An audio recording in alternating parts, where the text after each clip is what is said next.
여호수아의 노래라는 제목으로 같이 말씀을 나누겠습니다. 여호수아의 노래는 지난주에 설교했던 승리의 노래의 2탄이라고 보면 되겠습니다. 여호수아는 출애굽한 이스라엘 백성들을 약속의 땅으로 이끈 지도자입니다. 약속의 땅으로 이끌었다는 말은 가나안 땅의 7 족속과 싸워서 이겼다는 얘기고 그들을 쫓아냈다는 말입니다. 누가 뭐래도 여호수아는 승리의 대명사이죠. 제가 지난주에 우리 가족 예배 때 이제 설교서로 나누는 시간에 막 설교서로 이제 메모리 서머리한 걸 이렇게 이제 메모한 걸 이렇게 나누는데 우리 아이들이 승리에 대해서는 이야기하는데 여호수아에 대해서 이야기를 하지 않더라고요. 결국은 그 승리자가 누구냐, 여호수아다, 이제 이 얘기를 제가 했었는데요.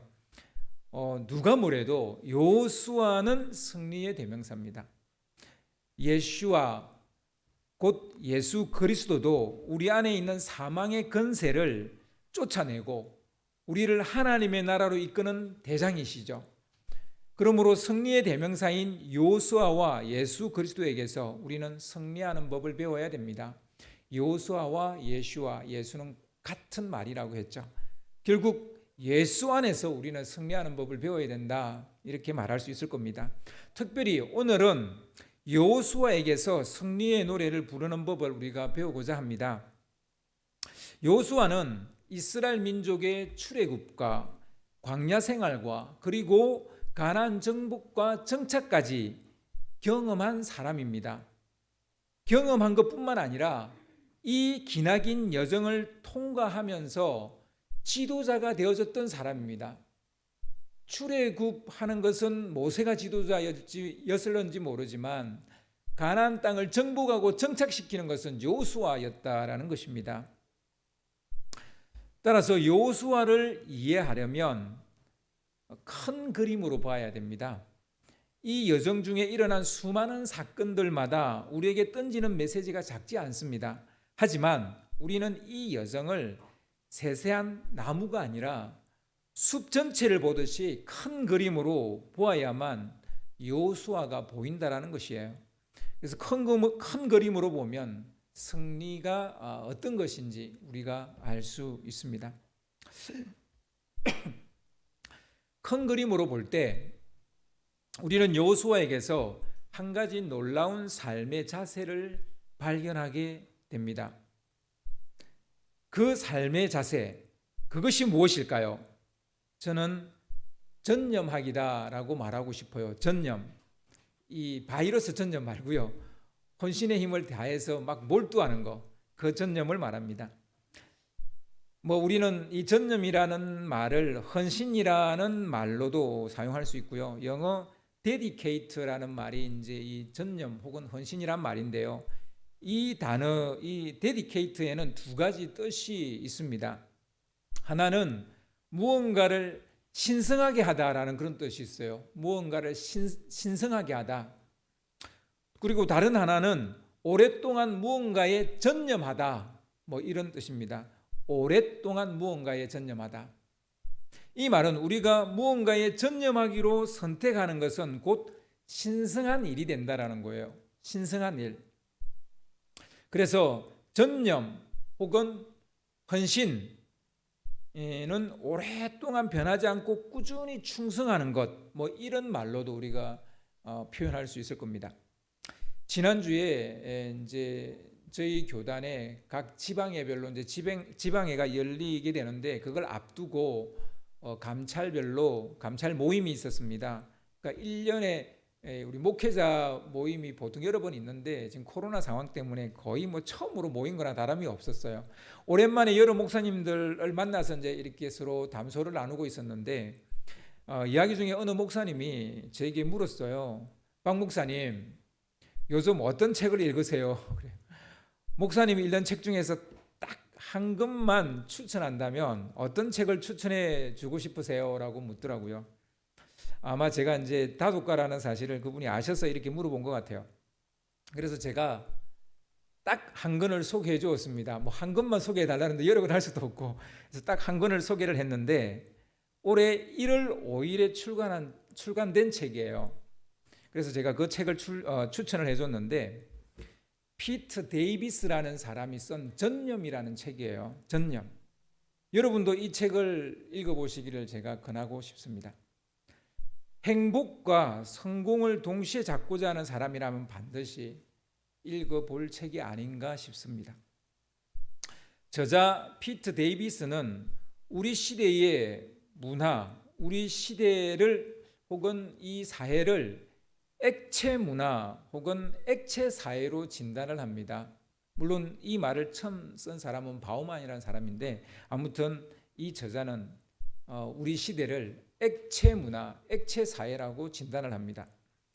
이 말은 액체 근대라는 말을 먼저 이해해야만 알 수 있는 말이에요. 근대는 인류가 오랜 세월 동안 굳혀왔던 문화와 사회를 해체하기 시작했어요. 그래서 근대가 되면서 고대와 중세의 오랫동안 굳어져 왔던 그 문화와 사회를 해체를 했어요. 사고방식이나 시스템들이 다 무너지기 시작했습니다. 르네상스와 종교개혁, 시민혁명과 민주주의 이런 걸 통해서 구시대 체계를 무너뜨리고 시민과 국민에게 자유와 해방을 선물했습니다. 근대는 우리에게 그런 선물을 준 거죠. 한마디로 고체 문화, 여기 이전에는 고체 문화였어요. 모든 게 굳어져 있는, 모든 게 결정되어져 있는 고체 문화를 조금씩 깨뜨렸던 시대, 그 시대가 근대입니다. 근대 이전에는 선택의 여지가 없었습니다. 태어날 때부터 신분은 결정되어져 있었고 평생 해야 할 일도 정해져 있었습니다. 이동이나 이사 갈 일도 없었어요. 이동은 불가능했고 이동해야 할 이유도 없었습니다.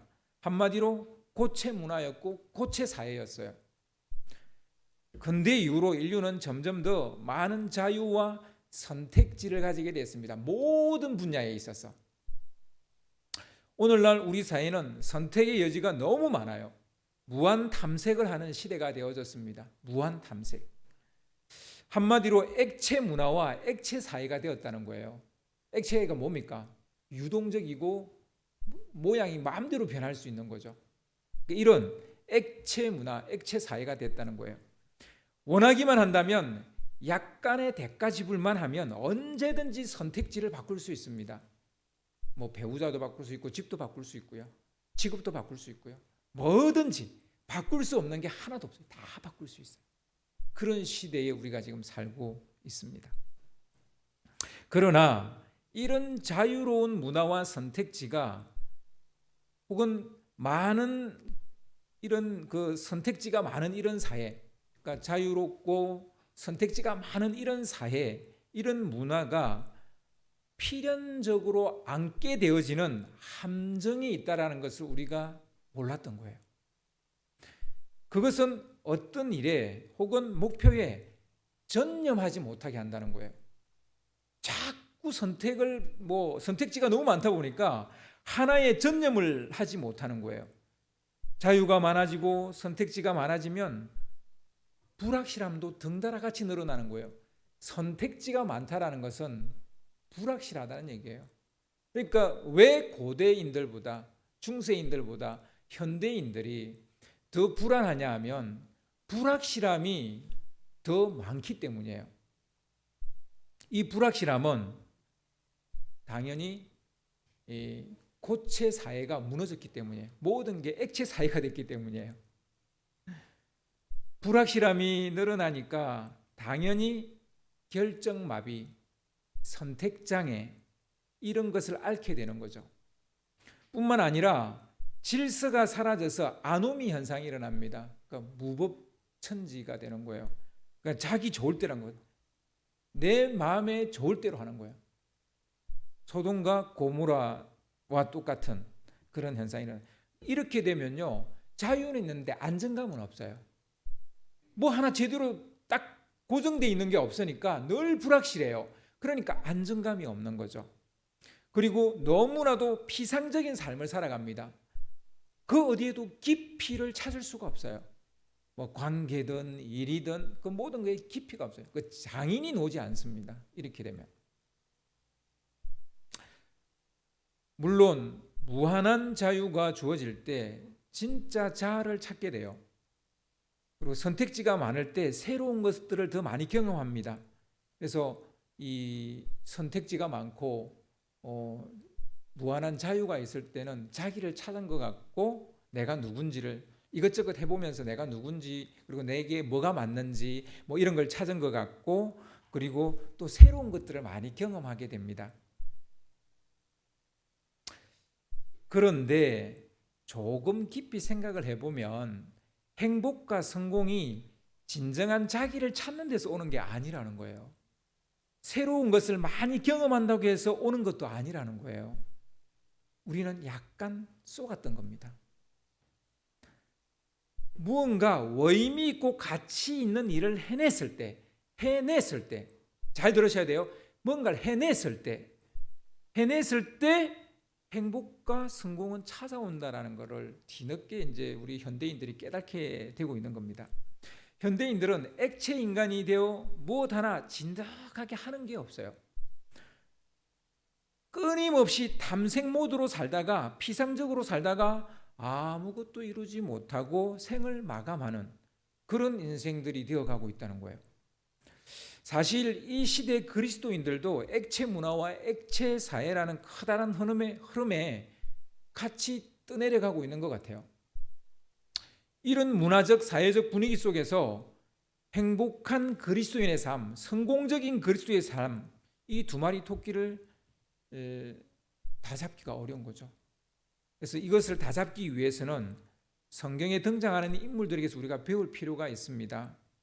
그들 중에 요수아의 이름을 빼놓을 수가 없다고 저는 생각을 합니다.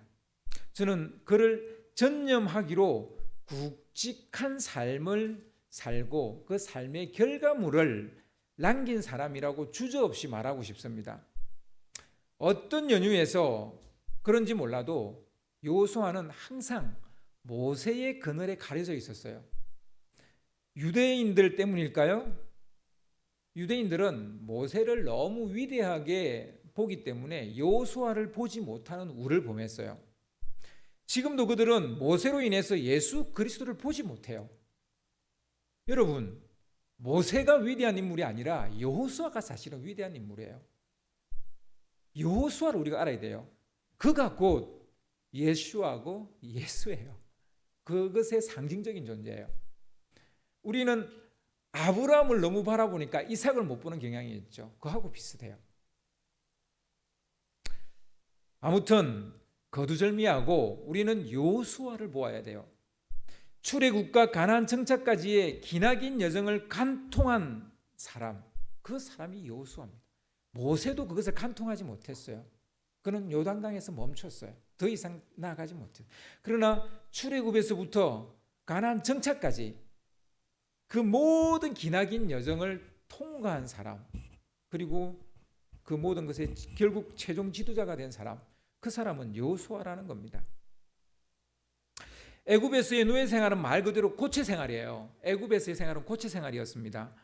하늘이 두 쪽이 나도 바뀌지 않을 것들, 그것은 히브리인들의 신분과 그들의 노역 생활이에요. 이건 하늘이 두 쪽이 나도 바뀌지 않을 것처럼 보였던 것들입니다.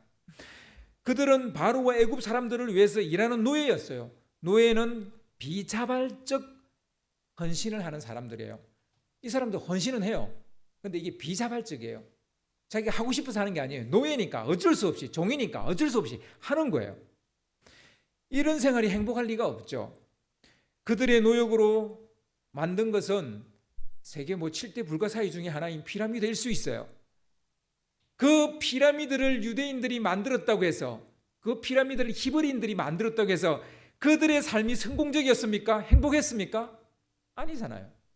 그렇게 말할 수 없잖아요. 그런 노역 생활로 이룬 업적을 두고 우리는 자랑스럽다 이렇게 말할 수도 없어요. 비자발적 헌신은 강제 노역이기 때문에 이런 삶에서 벗어나는 것은 보통 1차 목표가 되어집니다. 이스라엘 민족은 진정으로 자기를 찾아야만 했습니다. 그들은 누굽니까? 조상 아브라함과 이삭 때부터 여호와 하나님으로부터 선택받은 민족이에요. 그들은 야곱과 요셉이 예언한 것처럼 언젠가는 약속의 땅으로 가야 할 민족이에요. 그런데 애굽이라는 고체 사회에 살다 보니 이 고체 사회는 비자발적 헌신이 있는 고체 사회예요. 이 고체 사회에 살다 보니 그들은 진정으로 그들 자신을 찾지 못했어요. 그럼 그들 자신을 찾으려면 뭐가 있어야 되겠어요? 해방이 있어야 돼요. 이 고체 사회에서부터 해방되어져야 돼요. 하나님은 이스라엘 민족이 영향력 있는 민족으로 성장할 때까지, 그때까지 기다리셨어요. 약속의 땅을 차지할 정도로 번성하고 강성해질 때까지 그들을 애굽에 심겨 놓으신 거예요. 심어 놓으신 거예요. 하지만 때가 차게 됐죠. 이제 그들은 한 민족을 이뤘을 뿐만 아니라 하나님이 약속한 땅을 차지하고 강성하게 지킬 수 있는 그 정도의 상태까지 된 거죠. 그래서 그 민족을 이제 이끌어낼 때가 돼서 모세를 보낸 겁니다. 모세를 통해 끔찍한 노예 생활과 애굽의 종살이에서 해방시켜 주셨습니다. 자유민이 되었어요. 자기들이 누구인지 다시 한 번 더 찾는 시간을 갖게 되었습니다.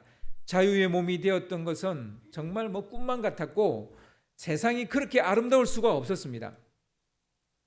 그러나 자유는 무한한 책임과 무한한 선택의 연속이라는 사실을 그들은 몰랐어요.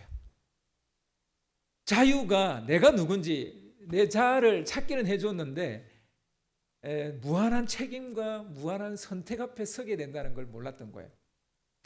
하나님은 그들이 얻은 자유로 인해 방종에 빠져 스스로 자멸할 것을 아시고 그들을 약속의 땅으로 이끌지 않고 시내 산으로 먼저 이끌었습니다.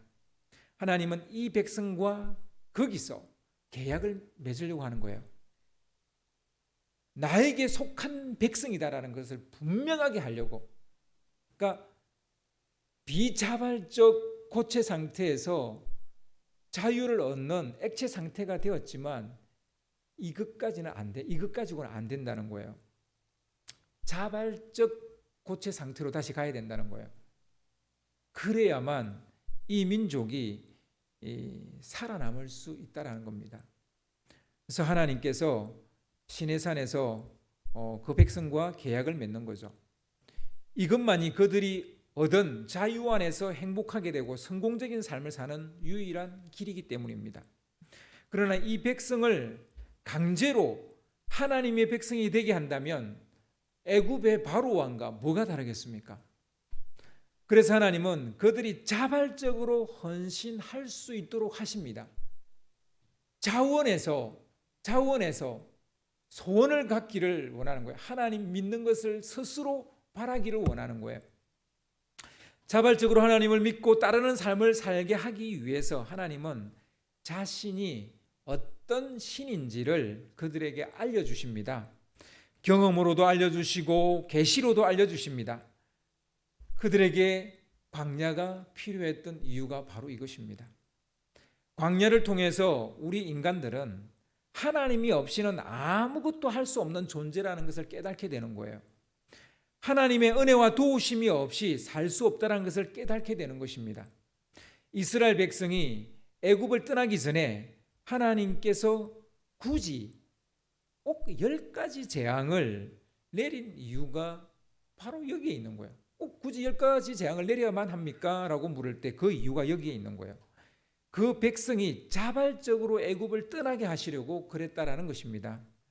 스스로 여호와 하나님만이 그들의 하나님이 되심을 인정하게 만들려고 했던 겁니다. 그들 스스로가 결정하게 만들려고 했던 것이죠. 홍해를 건넌 사건도 마찬가지입니다. 홍해 앞에서 애국 군대가 쫓아온다고 했을 때 선택지는 2가지입니다. 그냥 그들을 따라 다시 애굽으로 돌아가면 돼요. 그러면 죽이지 않을 거예요. 다시 애굽으로 돌아갈 것인지 아니면 돌아갈 수 없는 바다를 건널 것인지 그들은 스스로 결정해야만 했습니다. 그들은 순순히 애국 군대를 따라 돌아갈 것인지 아니면 2번 다시 돌이킬 수 없는 바다를 건널 것인지 선택해야만 하는 거죠. 그들은 홍해를 건넜습니다. 요단강을 건넌 것도 같은 맥락이라는 사실을 여러분 이해하셔야 돼요. 요단강을 건너는 것은 돌이킬 수 없는 강을 건넌다는 그런 의미입니다. 여러분 카이사르가 루비콘 강을 건너는 것을 이제 보통 우리가 주사위는 던져졌다 뭐 이런 말로 이제 표현을 하잖아요. 그러니까 한번 이제 결정되어진 거예요. 이제 주사위는 던져졌고 이제 뭐가 나오든 놀 거예요. 뭐 6이 나오든 5가 나오든 4가 나오든 1이 나오든 2가 나오든 놀 거예요. 그러면 이제 게임은 이제 그것으로 결정이 나는 거죠. 요단강을 건너는 것을 우리는 죽음의 세상으로 건너는 것으로 보통 이야기를 합니다. 그래서 요단강 건너가 만나리 그러면 이제 다음 세상에 가서 만나자 이런 의미잖아요. 죽지 않고는 돌아올 수 없는 강을 건넌다는 의미예요. 요단강을 건넌다는 것은 그런 의미입니다. 이스라엘 백성은 2번이나 건넜어요. 홍해를 건넜고 요단강을 건넜어요. 그런데 대부분의 이 이스라엘 백성들은 한 번씩밖에 못 건넜어요. 모세도 한 번밖에 못 건넜어요. 그런데 이 2강을 2번 건넌 사람이 있어요. 여호수아와 갈렙이에요. 홍해도 요단강도 이 여호수아와 갈렙은 2번을 건넜어요. 돌이킬 수 없는 강을 2번이나 건넜다고. 여호수아도 애굽에서 비자발적 헌신을 했던 노예 중에 한 사람이에요. 그것도 히브리인이니까요.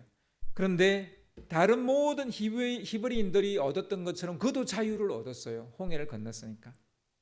하지만 여호수아는 다른 이스라엘 백성들과 이유로 다른 길을 걷게 됩니다. 아말렉이 이스라엘 백성을 칠 때 모세는 여호수아를 군대 장관으로 임명을 했어요. 모세가 아무 생각 없이 여호수아를 세우지는 않았을 것입니다. 다 이유가 있다는 거예요. 왜 여호수아를 세웠을까요? 할만하니까. 여호수아라면 이 군대를 이끌고 나가 싸울 만하니까.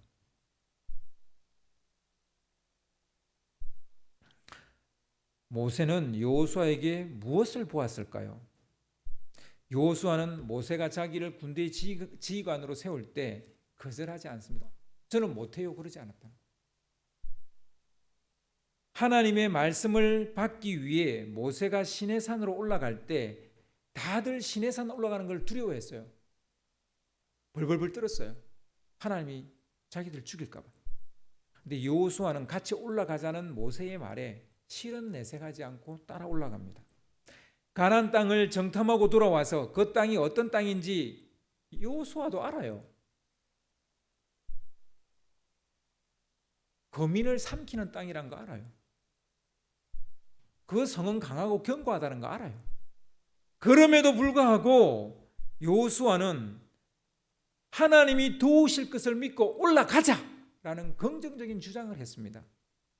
그는 모세가 여호와의 회막에 들어갈 때 같이 들어갔어요. 그리고 모세가 회막을 떠날 때도 그는 자발적으로 회막에 남아서 회막을 지켰습니다. 한마디로 그는 홍해를 건넌 후에 다른 선택지를 허용하지 않았어요. 하나님 외에 다른 선택지를 허용하지 않았어요. 오직 하나님의 종 모세만 따르고 하나님만을 바라보고 따랐으며 온전히 헌신을 했다는 거예요. 가나안 정복 전쟁 때 여호수아가 보인 모습은 뭐 말해 무엇하겠습니까? 그는 오직 여호와만을 바라봅니다. 그는 자신의 이런 삶의 태도를 약속의 땅에 안착한 이스라엘 백성들에게도 요구했습니다. 전념하고 헌신하는 삶을 요구했어요. 강요는 아니었습니다. 자발적으로 선택하라는 거예요. 우리 오늘 읽은 말씀에 그 말입니다. 너희도 선택하라. 나는 이미 선택했다는 거예요. 사실 사람들이 한 가지 일이나 목표에 전념하지 못하는 이유가 있습니다. 자기가 선택한 것을 나중에 후회할까 봐 하나를 선택하지 못하는 거예요. 내가 이걸 선택하면 나중에 후회하지 않을까? 하나를 선택하면 그 선택으로 말미암아 고립될까 봐 하나를 선택하지 못하는 거예요. 결혼을 하지 않는 이유도 보통 이럴 수도 있어요. 다 그렇다는 건 아니고. 그리고 하나의 직장을 계속 다니지 않는 이유도 바로 이런 것 때문일 수 있어요. 다 그렇지는 않겠지만 이런 두려움들 때문에 액체 인간으로 살기를 선택하는 거예요. 그러나 액체 인간으로 살면 당장은 진짜 자기를 찾은 것 같고 다른 선택을 통해서 새로움을 느끼기도 하고 융통성 있게 사는 것처럼 보이지만 사실 손에 잡히는 것은 아무것도 없다라는 것을 모르고 있는 거예요. 많은 선택을 해서 많은 경험을 한 것을 자랑하지만 막상 자기가 잡은 것은 없다는 거예요. 이런 두려움 때문에 결국 액체 인간으로 살아가고 늘 선택 모드로 살아가는 겁니다. 요즘 액체 크리스찬들이 많아져가고 있습니다. 교회를 정하지 않아요. 하나의 교회를 정하면 나중에 후회하게 될 것이라고 생각하는 것 같아요. 혹 상처받으면 어떡하지? 이런 생각하는 것 같아요. 나중에 교회가 나와 다르거나 마음에 들지 않는 구석이 생기면 어떡하지라고 생각하는 것 같아요. 한 교회를 다니게 되면 고립될 것이라고 생각합니다. 다른 만남과 혜택을 누리지 못할 것에 대해서 걱정을 합니다. 더 좋은 사람도 만날 수 있고 더 좋은 목사님도 만날 수 있고 더 좋은 어떤 성도도 만날 수 있고 막 이런 생각을 하는 거예요. 이런 두려움들 때문에 한 교회에 전념하지 못하는 거예요. 교회론은 없고 구원론만 있는 유령 같은 그리스도인이 되는 거죠. 몸이 없는 영혼은 사람이 아니죠. 고스트죠. 고스트. 교회는 그리스도의 몸입니다. 자기가 몸담고 섬기는 믿음의 공동체가 없다는 것은 몸이 없는 영혼이 되고 마는 거예요. 이를 정상이라고 말할 수는 없습니다. 이런 생각 때문에 비자발적 헌신과 해방 사이에서 돌고 도는 악순환의 사이클에 갇혀 있는 많은 크리스찬들이 있다는 거예요. 크리스찬뿐만 아니라 일반인들도 마찬가지지만 교회가 비자발적 헌신을 요구하니까 교회를 떠납니다. 그렇게 자유의 몸이 되고 보니 잠시는 좋아요. 그런데 시간이 지나면 몸이 없는 영혼이 얼마나 비정상적인지를 스스로 깨달아요. 그래서 또 다시 교회를 정해요. 근데 어찌된 일인지 교회 공동체 안에 들어가면 또 버거워요. 뭔가 모르게 버거워요. 관계가 버겁든 사역이 버겁든 섬김이 버겁든 그러면서 또 자발성이 사라져요. 그래서 평생 탐색 모드로 살아가는 거예요. 이 교회 조금 다니다 말고 저 교회 조금 다니다 말고 그렇게 떠내기로 살다가 인생 종치는 거예요. 직장도 이렇게 다니는 이들이 많습니다. 자기를 움직이는 것은 이런 액체 인간들을 움직이는 것은 두 가지예요. 돈과 두려움이에요. 말은 하나님 하지만 하나님은 그 어디에도 없어요. 항상 그 결정과 선택 속에는 두려움과 돈이 있어요.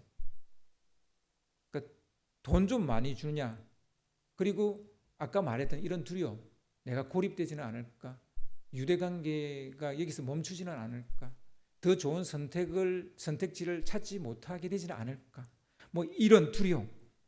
그러니까 자기를 움직이는 것은 이 두려움과 그리고 돈인 거예요. 근데 말로는 하나님 한다는 거죠. 따라서 전념하기 위해서는 자발적 헌신을 하는 결단이 필요합니다. 홍해와 요단강을 건너는 결단이 필요합니다. 돌아올 수 없는 강을 건너는 결단이 필요하다고요. 요수아와 같은 결단과 결정이 중요합니다. 오늘 말씀 15절 말씀을 좀 띄워주시기 바랍니다. 오늘 말씀 15절 말씀을 우리 같이 한번 읽어보도록 하겠습니다. 시작. 만일 여호와를 섬기는 것이 너희에게 좋지 않게 보이거든 너희 조상들이 강 저쪽에서 섬기던 신들이든지 또는 너희가 거주하는 땅에 있는 아모리 족속의 신들이든지 너희가 섬길 자를 오늘 택하라. 오직 나와 내 집은 여호와를 섬기겠노라 하니. 솔직히 인생 전체를 똑같은 잣대로 잴 수는 없어요. 탐색 모드로 살아야 할 때가 있어요. 선택지가 개방적으로 열려 있어야 될 때가 있어요. 그때는 10대와 20대입니다. 이때는 할 수 있는 대로 많이 탐색해야 돼요. 이때는 선택지가 많아도 괜찮아요. 너무 빨리 어떤 분야를 선택해버리면 나중에 진짜 후회할 수도 있어요. 인정합니다. 그러나 이런 탐색의 시간이 길어지면 곤란해요. 이제 평생 탐색 모드로 살아가는 사람이 될 가능성이 굉장히 높아집니다. 할 수 있는 한 최대한 빨리 하나를 선택하고 돌아갈 배를 불태워 버려야 됩니다. 그리고 선택한 그 일에 전념해야 됩니다. 매진하고 몰두해야 됩니다. 이런 걸 병법에서는 배수진이라 이렇게 말해요. 강 뒤를 진의 뒷배경으로 두는 거예요. 적이 쳐들어오면 강에 빠져 죽든지 아니면 싸워서 이기든지 둘 중에 하나인 거예요. 이게 배수진이에요. 삶을 이런 식으로 사는 사람, 전념하는 사람이죠. 이런 사람은 무엇을 이루어도 이룰 수밖에 없는 거죠. 그래서 병법에서 최고의 그 병법을 배수진이라고 말하기도 해요. 이건 뭐 그냥 죽기 살기로 살겠다는 거예요. 싸우겠다는 거예요. 목숨 걸고 싸우겠다는 거. 이거보다 무슨 사람들은 없거든요. 20대까지 선택지가 열려 있다고 말했지만 할 수만 있다면 최대한 빨리 하나를 선택해야 됩니다. 20대라 할지라도 20대까지 다 내가 선택지 막 다 경험했다가 이제 30 되면 되게 바보 같은 생각이에요. 20대까지 열려 있다는 얘기지 20대도 최대한 빨리 자기 길을 찾고 그게 전념해야 됩니다. 요즘 성공한 사람들의 공통적인 특징은 대부분 대학 중퇴하고 한우물을 판 사람이에요. 뭐 스티브 잡스나 빌 게이츠나 대부분 그렇습니다. 초창기에 20대 초반에 자기가 뭘 하고 살아야 될지를 결정한 사람들이 성공한 사람들이에요. 그 시대가 우리 시대가 그걸 말해주고 있어요. 이 시대는 정말 여러 선택지와 탐색 모드로 가득한 액체 시대지만 막상 이 시대에 성공한 사람은 전부 다 고체적 삶을 살았던 사람이라는 것을 우리가 부인할 수가 없는 거예요. 전념할 일을 고르는 것은 빠르면 빠를수록 좋습니다. 저는 우리 집 아이들이 저희 집 아이들이 뭐 우리 교회 우리 청소년이나 청년도 마찬가지고요. 빨리 자기의 진로를 선택하기를 저는 원해요. 그런데 너무 빨리 하기를 원치는 않아요. 충분히 탐색은 하고 그렇지만 그게 길어지길 저는 원하지 않아요. 전념하는 자가 얻게 되는 최고의 혜택은 불확실성을 극복할 수 있는 최고의 무기를 장착을 하게 된다는 거예요. 사실 불확실성 때문에 우리는 하나를 선택하지 못하고 전념하지 못합니다. 이걸 선택하면 그게 불확실한 거예요. 내가 선택하는 게 너무 불확실한 거예요. 그래서 선택을 못해요. 이걸 뒤집어 생각해 보면 하나를 선택하고 전념하면 불확실함이 주는 불안과 두려움도 사라진다는 말이기도 해요.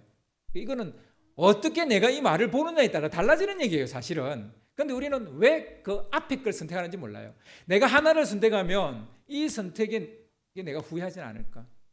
그런데요, 여러분 선택을 하지 않고 계속 탐색 모드로 있으면 계속 이 불확실함이 나의 꼬리표처럼 따라다닌다니까요.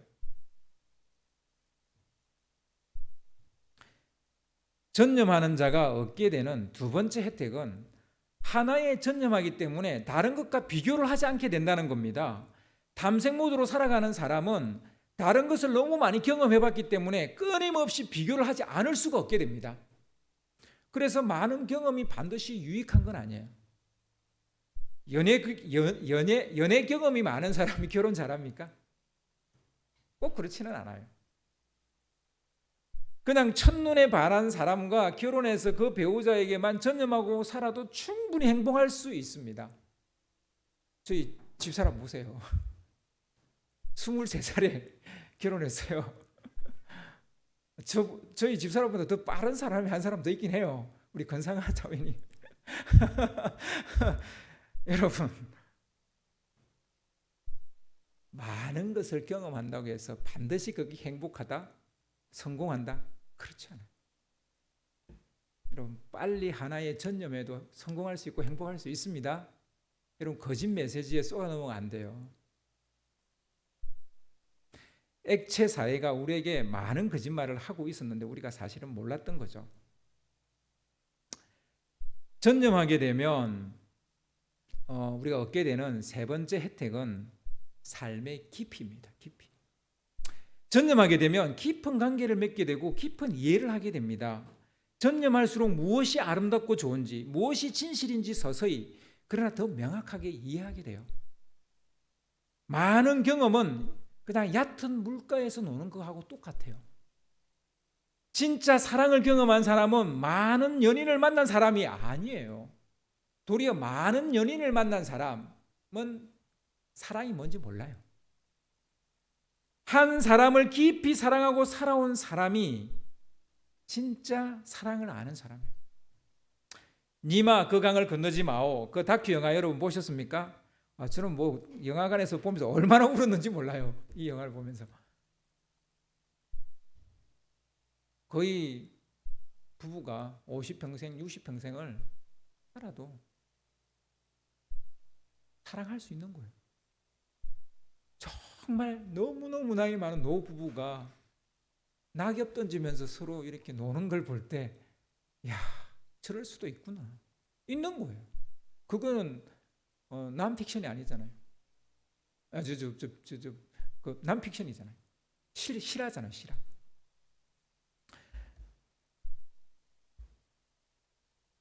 전념하게 되면 얻게 되는 네 번째 혜택은 진정한 유대감을 가지게 된다는 겁니다.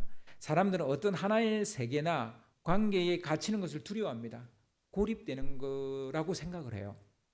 관계가 깊어지면 새로운 사람이나 더 좋은 사람을 만나지 못할 것이라는 생각을 합니다. 이런 사람은 한 사람으로도 충분하다는 것을 모르기 때문이에요. 여러분, 한 사람으로도 충분할 수 있어요. 하나만 성공해도 충분히 자랑스럽고 자부심이 생긴다는 것을 모르기 때문에 여러 가지 선택을 해보는데 하나도 성공하지 못해요. 하나도 행복하지 않아요. 결국 여기저기 쑤시고 다녀봐야 자기에게 유의미한 사람 만나지 못해요. 유의미한 일 하지 못해요. 유의미한 교회 만나지 못해요. 무언가에 전념하는 사람은 자신의 존재와 삶이 불안해지지 않습니다. 전념할 때 도리어 불안해지지 않는다고요. 마치 물가에 심기운 나무와 같이 어떤 상황 속에서도 마르지 않고 흔들리지 않는 거죠. 마지막으로 전념하는 사람은 시간을 창조하는 사람이 됩니다. 시간을 연장할 수 있는 사람은 딱 한 종류의 사람인데 그 사람은 전념하는 사람입니다. 우리가 똑같이 24시간 365일 그리고 50년 60년 이렇게 사는데요. 사실 똑같은 삶을 똑같은 시간을 살아온 게 아니에요. 전념한 사람은 훨씬 더 많은 시간을 살아왔고요. 전념하지 못한 사람은 그렇지 못합니다. 사람은 목숨을 걸 만한 일이 생겨야만 삽니다. 목숨 걸면 목숨을 잃는 것이 아니라 더 오래 산다는 말입니다. 목숨 걸고 살려고 하는데요. 그 사람 죽겠어요? 병이 찾아와도요. 끝까지 병과 싸우는 사람은 산다니까요. 자기가 포기를 해버리는 거예요. 나 이만큼 그냥 살련다. 생에 즐거움도 없고 좋은 것도 없고 그냥 요만큼만 살련다. 이런 사람이 이제 죽는 거예요. 스스로 생각하기에 시시하고 하찮은 일을 하고 있다면 그 사람은 오래 살지 못합니다. 근데 전념하는 일이 있는 사람은 더 살 수밖에 없어요. 여호수아는 아얄론 골짜기에서 이렇게 외쳤어요. 여호수아 10장 12절 13절 말씀을 좀 띄워주시기 바랍니다. 여호와께서 아모리 사람을 이스라엘 자손에게 넘겨주시던 날에 여호수아가 여호와께 아뢰어 이스라엘의 목전에서 이르되 태양아 너는 기본위에 머무르라.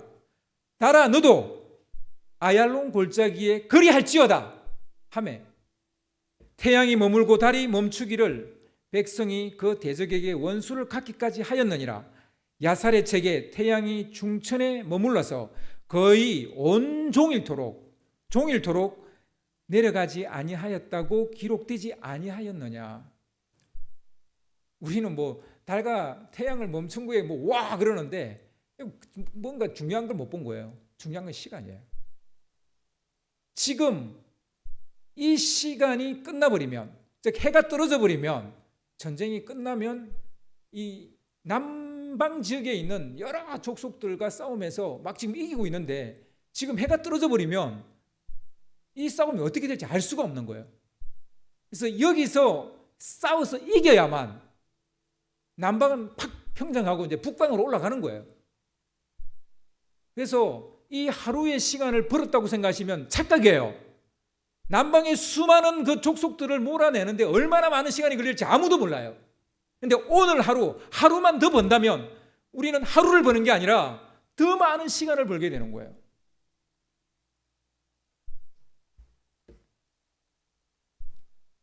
무언가에 전념하게 되면 그 사람은 시간을 통제하는 사람이 됩니다. 반드시 시간을 아끼게 돼요. 전념하는 사람은 반드시 시간을 아끼게 돼요. 근데 헌신하거나 전념하지 않는 사람은 시간을 통제하지 못해요. 정말 쓸데없는 것에 자기 인생을 다 써버리고 맙니다. 창조적 시간을 만들어내는 사람, 그 사람은 전념하는 사람이에요. 시간을 벌게 됩니다. 이렇게 시간을 통제하게 되기 때문에 무언가를 이루게 되는 것이죠. 여호수아는 태양과 달을 멈추고 시간을 벌어냈어요. 전념한 사람이기 때문에 그렇습니다. 아직도 하나에 전념하는 것이 손해라고 생각하십니까? 전념하지 않는 것이야말로 진짜 낭비이고 헛수고인 것을 우리는 알아야 됩니다. 여호수아는 백성들에게 하나를 택하라고 말합니다. 이것은 여호수아가 죽고 난 이후에 백성들을 붙잡아 주기 위해서 한 말이지만, 역으로 말하면 여호수아는 지금까지 그렇게 살아왔다는 거예요. 자기의 살아온 방식이라는 거예요. 나는 앞으로도 그렇게 살 거라는 거예요. 여러분, 여호수아처럼 승리하는 삶을 살기를 원한다면 전념하기를 배우시는 여러분 되시기를 주님의 이름으로 축원합니다.